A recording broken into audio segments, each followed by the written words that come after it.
હવે આવે છે શરદ ઋતુ. The body parts habituated to cold of varsha ritu. વર્ષા ઋતુમાં આપણી બોડી પાર્ટ્સ હેબિટ થઈ ગઈ છે કે ઠંડા વાતાવરણમાં રહેલી. To get suddenly get expose to અર્ક રશ્મિ એટલે હીટ. હવે તરત જ એ સન રેઝ એટલે કે સૂરજના કિરણમાં આવશે, એના લીધે શું થશે? પિત્ત પ્રકોપ થશે શરદ ઋતુમાં. કારણ કે આગળ ઠંડુ વાતાવરણ હતું, એના લીધે આપણી બોડી એ રીતે હેબિટેડ હતી, પણ એકદમ જ સૂરજના કિરણ વધી જશે, એના લીધે પિત્ત પ્રકોપ થશે. તો પહેલાં આમાં લખવાનું કે આદાનની છે કે વિસર્ગની, પછી એની થોડી ડિટેલ. હવે પથ્ય આહાર શું છે? તો કે મધુર, લઘુ, શીત અને તીક્ષ્ણ રસવાળું ફૂડ અને ડ્રિંક લેવાનું. પછી એનાથી પિત્ત રિડ્યુસ થાય. સાલી, યવ, ગોધુમ, પછી તિક્ત સરપી પાન એટલે કે ધ્રુત, બીટર ડ્રગ્સવાળામાંથી કાઢેલું ધ્રુત લેવાનું. અને મીટ ઓફ સસ એટલે કે રેબિટ. અપથ્ય આહાર શું છે? તો કે વસા, તેલ, આનુપમા, ક્ષાર અને દહીં. હવે પથ્ય વિહાર તો શું કરવું જોઈએ? વિરેચન, રક્તમોશન કરાય, પિત્ત પ્રકોપ છે એટલે. પછી માલાધારણ અને એક્સપોઝર ટુ મૂનલાઇટ એટલે મૂનલાઇટમાં જવું, એ આ બધાથી બી પિત્ત ઘટશે. આનો અપથ્ય વિહાર: અવોઇડ આતાપ અને સનબાથ, દિવા સ્વપ્ન, દિવસે ના સૂવું. શરદ ઋતુમાં મેન આ છે, આ એમસીક્યુમાં બી પૂછે, એનો મિનિંગ બી પૂછે. હંસોદક એટલે શું ને કઈ ઋતુમાં આવે છે? તો કે વોટર હીટેડ બાય સુરમસુ એટલે કે સનરેઝથી જે પાણી ગરમ થયેલું છે ડે ટાઈમમાં.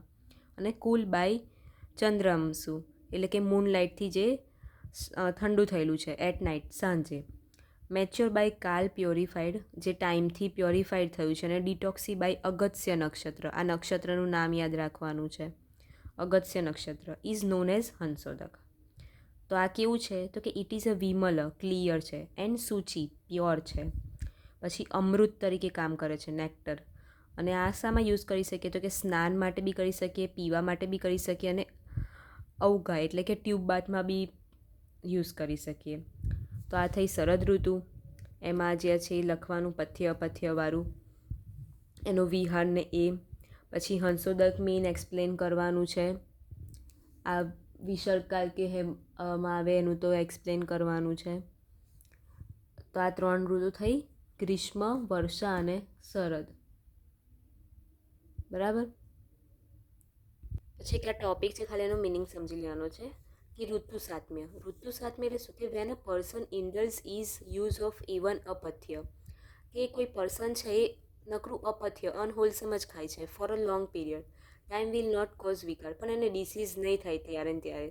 કેમ? તો કે ડ્યુ ટુ અભ્યાસ, કેમ કે એની હેબિટ થઈ ગઈ છે એટલે એને ડિસીઝ નહીં થાય, એના શરીરે એ જ વસ્તુ અપનાવી દીધું છે.